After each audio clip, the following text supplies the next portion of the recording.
Good morning! Oh guys, it's already 10 minutes before 6. And we are going to Quezon City. Yes, Quezon City. Kahapon Makati. Buti na lang talaga hindi ko nagdadrive kasi mamaya magmuna tayo. Mag-driver kami today. At tayo ay naimbitahan na maging part ng Preview shoot. So let's go. Oh my gosh! Pat! And Agnes. And this is Pat and Agnes try to vlog again! Let's go!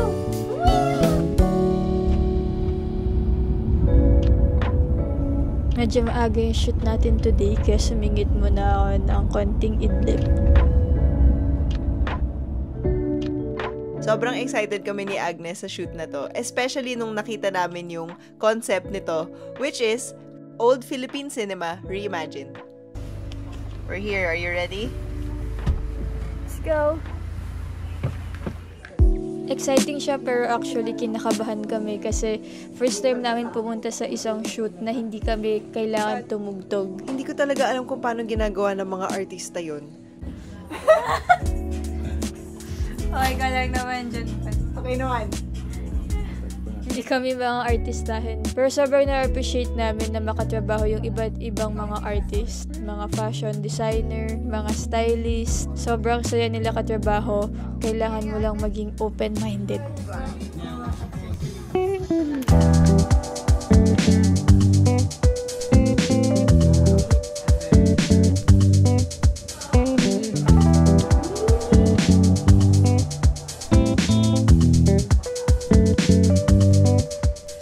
A copy of the creative deck a few days before the shoot and saw na may mga makakasama kaming mga friends. Kaya kahit paano nabawasan ng onti yung kaba namin. Shout out sa'yo, Sam. Dahil sa'yo, na-inspire ako bumili ng sarili kong digicam. A lot of the people na kasama namin doon ay mga idol namin sa iba't ibang industries. Kaya sobrang minsan napapaisip kami ni Pat ng day na yun na ba't ba kami talaga nasama dito? Grabe, one take. Kung ano-ano na yung mga ginawa namin para aliwin yung mga sarili namin since full day shoot nga to. Marami na kami mga napagkwentuhan about life, about career. Marami na rin kami mga ginawa ng mga TikTok, ganyan. TikTok ba? Hindi naman TikTok, pero meron kasing pang interview si Sam, flirting or not flirting. Ako naman, yung sagot ko sa lahat, not flirting, as a don't assume before i-express verbally ng kabilang party. Party? Basta, TikTok, yun. Di na namin na-videohan pero nag-change outfit kami para dito sa aming presentation, yung Himala. Kakanta na po ba kayo ng Let It Go? Okay. At ang ating Nora Honor for this video ay walang iba kundi si Gusto Ko Nang Bumitaw! Let's go, Miss Sherin Regis!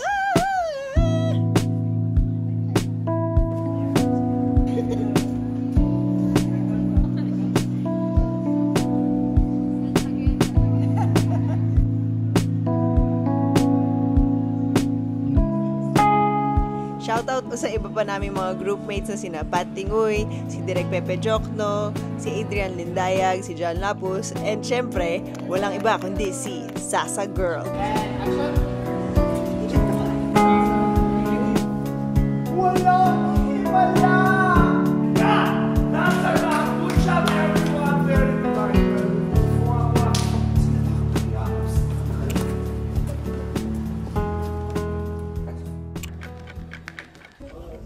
Hi guys, kakatapos lang ng aming long day dito sa Liwanag House. Tapos nakita namin na okay lang.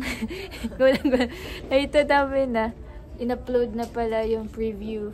So ito ang ating live reacts sa nilagay na sa IG na daw eh. So makita natin ngayon. Pinigilan talaga namin mag-ano. Ito na siya.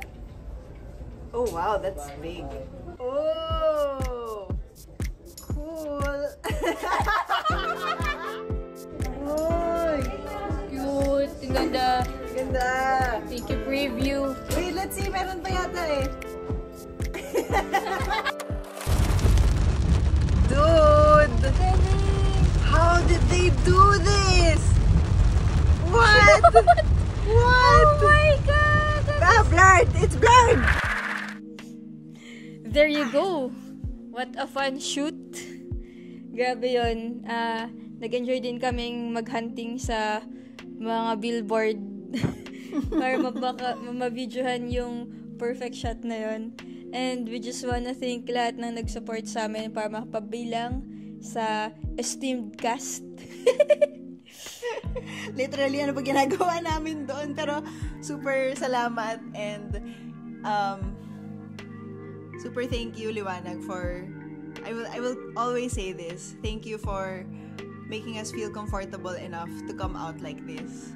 So, thank you, Liwanag. Thank you din sa buong production nung preview photo shoot na yon for making us feel comfortable also the whole time. Thank you for including us.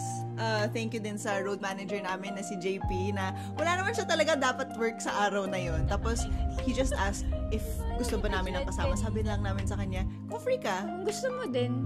Thanks, JP. Thank you din sa buong Ganun Ben team kasi minove nila yung flight namin that day.